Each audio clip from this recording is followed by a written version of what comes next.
ये प्रत्यक्ष रूप से आप देख सकते हैं कि सुप्रीम कोर्ट के सामने ये सभी आज जो एडवोकेट खड़े हुए हैं वो सिर्फ अपना ये प्रोटेस्ट दर्शाने के लिए खड़े हुए हैं कि ये जो लड़ाई है वो दूर तक जाएगी और सुप्रीम कोर्ट सुप्रीम नहीं है। आप ये मानिए, पंकज मित्तल साहब, जस्टिस पंकज मित्तल साहब अपनी जजमेंट में कहते हैं, पीछे देखिए, एक मिनट पीछे देखिए,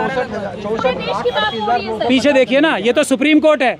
यहाँ जब ये हालत है तो पूरे देश का आप अंदाजा लगा सकते हैं। इससे बड़ा सफल आंदोलन 2018 में 2 अप्रैल को ही हुआ था। CAA NRC का जो आंदोलन था ना, वो भी मुझे लगता है इस आंदोलन के आगे छोटा पड़ जाएगा, ये मैं गारंटी दे रहा हूं। वकील यहाँ देखिए, ओ जितने एडवोकेट से सुप्रीम कोर्ट के हाथ उठाओ, जितने एडवोकेट से आरक्षण समर्थक जिंदाबाद जिंदाबाद जिंदाबाद। नमस्कार, आप देख रहे थे जनता लाइव। अभी मैं सुप्रीम कोर्ट के पास मौजूद हूँ, जहां लोगों के द्वारा, वकीलों के द्वारा सुप्रीम कोर्ट का घेराव हो रहा है, जहां सुप्रीम कोर्ट ने जो आदेश जारी किए थे रिजर्वेशन को लेके, उससे संबंधित लोग भारत बंद कर रहे हैं और काफी मात्रा में लोगों की यहाँ संख्या है। ये जो प्रोटेस्ट जो है ये सुप्रीम कोर्ट के सामने इस वजह से है क्योंकि हम समर्थन करते हैं भारत बंद का।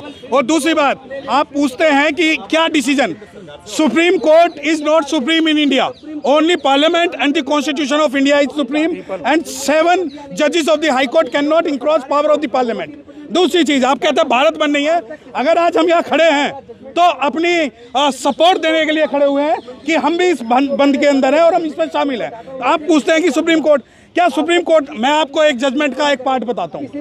पंकज मित्तल साहब ने अपनी जजमेंट के पेज नंबर 40 पे ये कहा है कि वर्ना सिस्टम बहुत अच्छा सिस्टम है, जिसे मैं क्रिटिसाइज करता हूं क्योंकि जो जजेस हैं उनकी हमें पर्सनल ओपिनियन नहीं चाहिए, हमें उनकी कॉन्स्टिट्यूशनल ओपिनियन चाहिए। We are here to take the constitutional opinion of any जज। वी डोंट थिंक, अगर कोई जज ये बोलता है कि मोरनी जो है मोर के आंसुओं से गर्भवती होती है तो वो इनकम्पिटेंट है। जब solicitor general of India supreme court के अंदर ये बोलते हैं कि सरकार चाहती है सब क्लासिफिकेशन हो, तो सब क्लासिफिकेशन अगर डिसाइड होगा तो पार्लियामेंट के द्वारा डिसाइड होगा, ना कि जजेस के द्वारा डिसाइड होगा।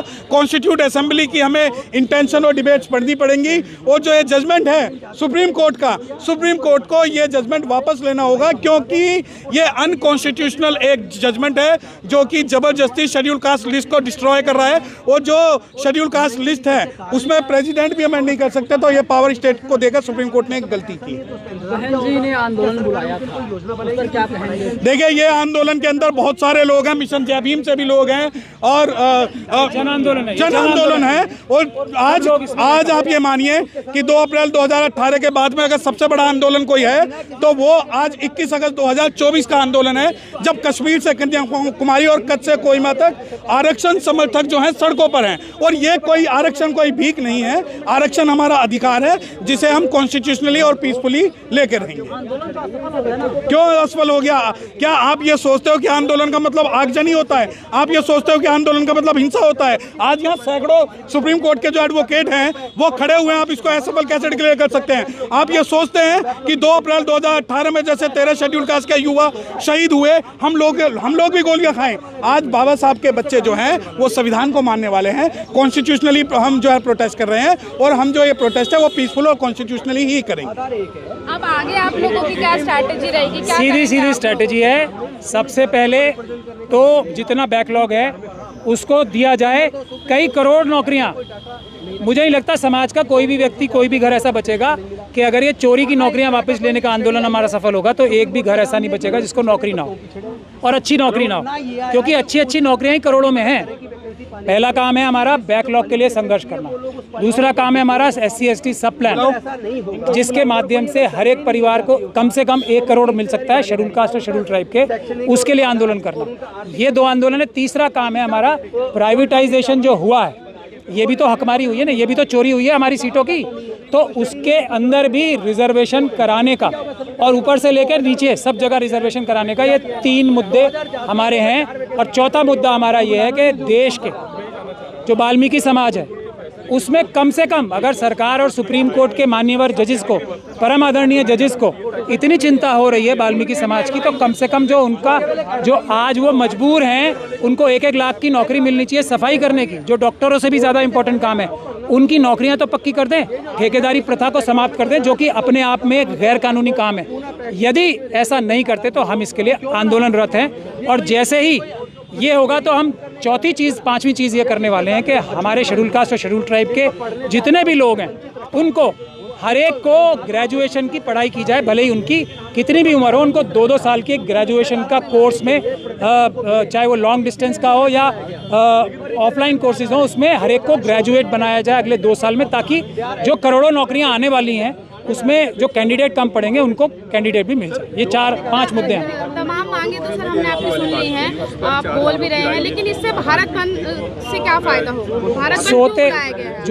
जो सोने का नाटक कर रहे हैं ना सब, जानबूझ के जिन्होंने ये चोरी डकैतियां की हैं, उनको ये बताने के लिए कि जो तो तुम आंख मूंद के बैठे हो और ये जो कान में रुई डाल के बैठे हो, ये हमें पता है तुमने जानबूझ के डाली है। आंखें खोलो, कान खोलो, जनता आ रही है, मजबूर मत करो हमें कि हम तुम लोगों को अपने पदों से हटाएं और ईमानदार और शरीफ लोगों को लाएं एक पीसफुल प्रोटेस्ट के जरिए से। ये साफ साफ बात है, देश में ना प्रधानमंत्री ऊपर है, देश की जनता ऊपर है, ना सुप्रीम कोर्ट के चीफ जस्टिस देश की जनता से ऊपर है। हमें मजबूर ना करें इस प्रकार की जजमेंट्स, इस प्रकार के फैसले देके कि हम आपको पीसफुल तरीके से अपने पदों से हटाएं और ईमानदार लोगों को लाएं। हम नहीं चाहते। सर, इसका क्या लगता है, इसका क्या मकसद होगा कि SC ST OBC अब बट जाएंगे आने वाले दिनों में? अगर मर गए बांटने वाले हम लोग पागल हैं, मर गए बांटने वाले।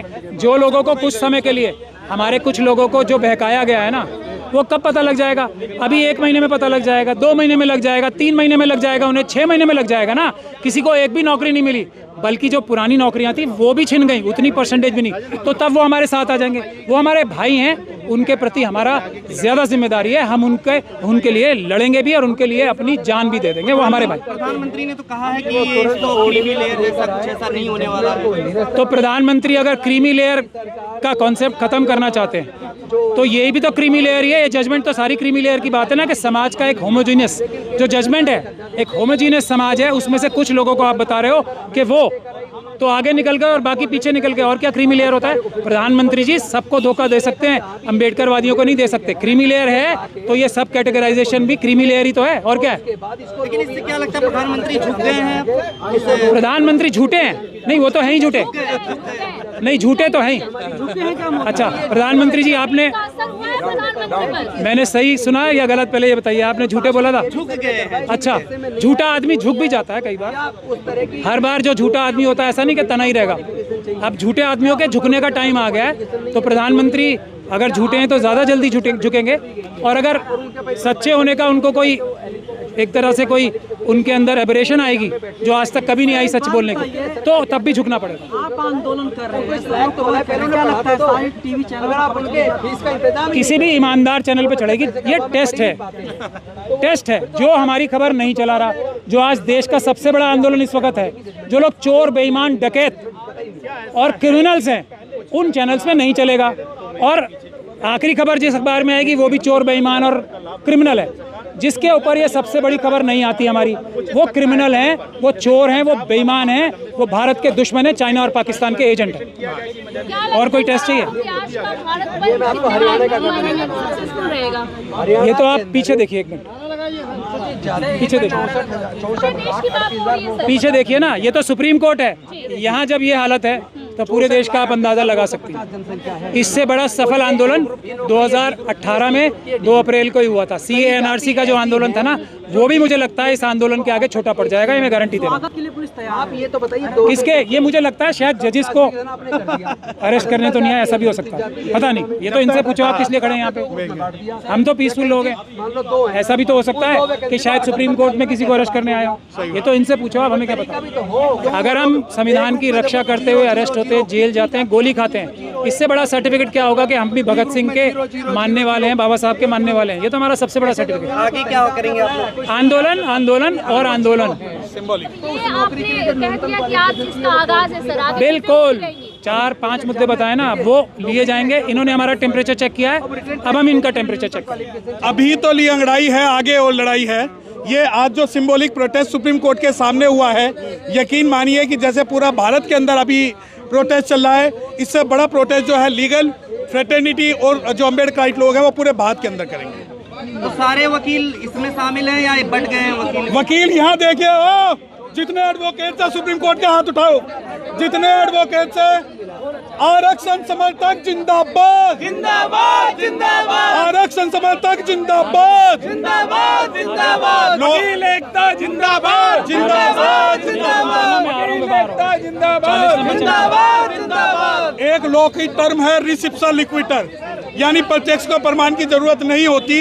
ये प्रत्यक्ष रूप से आप देख सकते हैं कि सुप्रीम कोर्ट के सामने ये सभी आज जो एडवोकेट खड़े हुए हैं वो सिर्फ अपना ये प्रोटेस्ट दर्शाने के लिए खड़े हुए हैं कि ये जो लड़ाई है वो दूर तक जाएगी और सुप्रीम कोर्ट सुप्रीम नहीं है। आप ये मानिए, पंकज मित्तल साहब, जस्टिस पंकज मित्तल साहब अपनी जजमेंट में कहते हैं कि हमें रामचरितमानस और गीता से वर्ना सिस्टम लेना चाहिए, जिसका मैं कंडेम करता हूं, क्योंकि हम जो है इंडिविजुअली किसी का ओपिनियन नहीं मांग रहे हैं। तो ये जो प्रोटेस्ट है वो पूरे भारत में होगा। अभी यह सिंबॉलिक प्रोटेस्ट है और जितने एडवोकेट्स यहाँ खड़े हुए हैं सभी जो है रिजर्वेशन के समर्थन में खड़े हुए हैं।